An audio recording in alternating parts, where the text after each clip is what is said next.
Hey guys, welcome to the trader Serena. So let's see कल index को किस तरीके से ट्रेड कर सकते हो, उसके पीछे का लॉजिक क्या है। तो प्राइस को अगर देखोगे, फिर से मार्केट गैप अप खुल गया। गैप अप खुलने के बाद हम जिस तरीके से प्लान करते हैं, पहले एक सेलिंग का ट्रेड प्लान करते हैं, फिर मार्केट उसके बाद उसी रेंज में रह गया।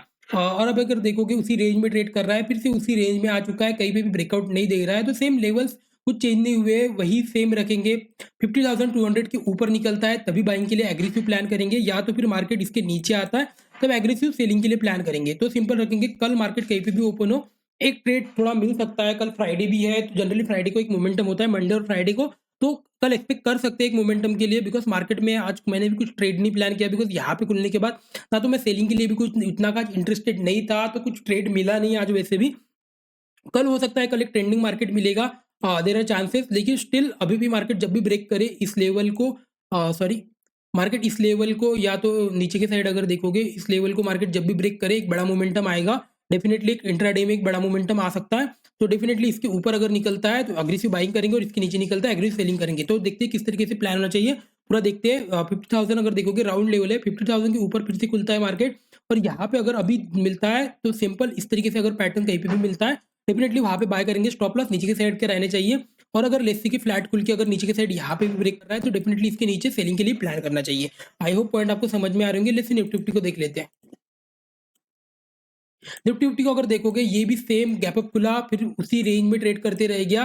और कहीं ना कहीं अभी पॉजिटिव भी नहीं बोल सकते इसको, नेगेटिव भी नहीं बोल सकते। तो ये कहीं ना कहीं फिर से उसी रेंज के लिए ट्रेड प्लान कर रहा है, और इस तरीके से फिर से ये चैनल के अंदर ट्रेड कर रहा है। तो आपको ये चैनल भी दिख रहा होगा इस तरीके से। तो सिंपली ये चैनल अगर ब्रेक करता है तो हो सकता है मार्केट नीचे के साइड मोमेंटम करे, और अगर ऊपर के साइड इस तरीके से अगर प्राइस बनाता है तो ऊपर के साइड भी एक मोमेंटम कर सकता है। तो चलो देखते हैं किस तरीके से होना चाहिए, प्लान करना चाहिए।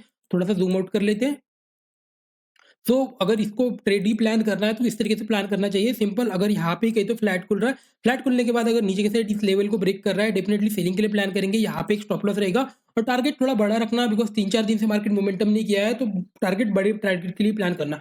या तो फिर अगर यहाँ पे फ्लैट खुल के अगर नीचे ब्रेक ना करके अगर ऊपर के साइड यहाँ पे इसके ऊपर अगर निकल रहा है, तो भी एक ट्रेड प्लान कर सकते हो। बिकॉज यहाँ से अगर ऊपर की साइड निकलता है तो भी मार्केट एक मोमेंटम करेगा, और एक मोमेंटम प्लान कर सकते हैं। फर्स्ट टारगेट यहाँ पे रहता है, अगर यहाँ से मार्केट रिवर्स नहीं आता है तो एक बड़े टारगेट के लिए प्लान करना है। बिकॉज 3-4 दिन हो गए, आज ऑलमोस्ट फिफ्थ डे है और बैंक निफ्टी में सिक्स डे है। मार्केट कहीं पे भी मोमेंटम किया नहीं है, तो कहीं ना कहीं मार्केट को मोमेंटम अभी करना चाहिए।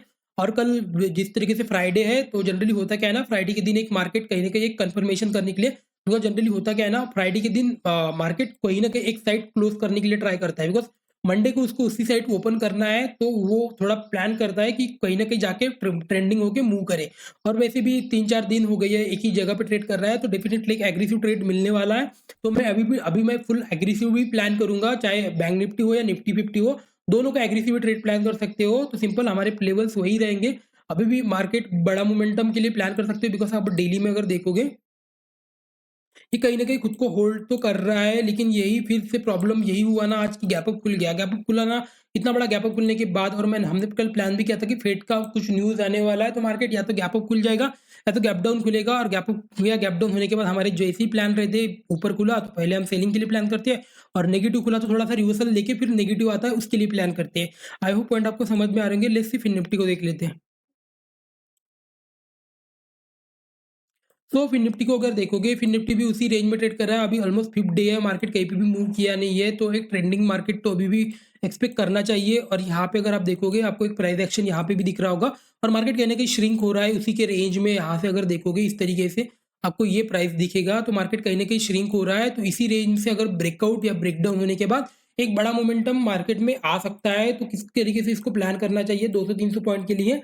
और फिर निफ्टी में 200-300 पॉइंट हो गया, निफ्टी फिफ्टी में 500 पॉइंट हो गया, और सॉरी, बैंक निफ्टी में 500 पॉइंट, और निफ्टी फिफ्टी में 200-300 पॉइंट के लिए ट्रेड प्लान होना चाहिए। कहीं ना कहीं मोमेंटम मार्केट में मिल सकता है इंट्राडे में। तो सिंपल रखेंगे, अगर फ्लैट खुल के मार्केट यहाँ पे होल्ड करके ब्रेक ऊपर के ब्रेक कर रहा है इस लेवल को, तो डेफिनेटली एक बाइंग का मोमेंटम हो सकता है। या तो फिर अगर यहाँ पे फ्लैट खुल के अगर नीचे के साइड भी ब्रेक कर रहा है इस लेवल को, ये भी मल्टीपल टाइम रिटेस्ट हुआ है, और यहाँ से एक ट्रेंड लाइन भी आपको दिख रहा होगा, तो ये यहाँ से ब्रेक कर जाएगा, तो फिर हो सकता है ये सब लेवल्स आपको देखने को मिले मार्केट में इंट्राडे में। फिर जनरली होता है क्या ना, मार्केट जब भी यहाँ से नीचे आता है, यहाँ पे जो सपोर्ट लेके जो लोग बैठे थे वो प्रॉफिट बुक करना स्टार्ट करते हैं, तो मार्केट कंटिन्यूसली नीचे आता है।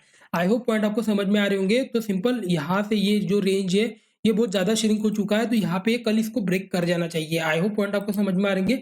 सेम अगर निफ्टी बैंक निफ्टी में भी देखोगे, तो ये भी श्रिंक हो रहा है कहीं ना कहीं, अगर आप देखोगे यहाँ से आपको इस तरीके से दिखेगा, ये भी कहीं न कहीं इस तरीके से ये श्रिंक होते जा रहा है। तो यहाँ से कहीं न कहीं कल के दिन अगर नहीं मिला तो परसों के दिन डेफ़िनेटली एक मोमेंटम मिलेगा।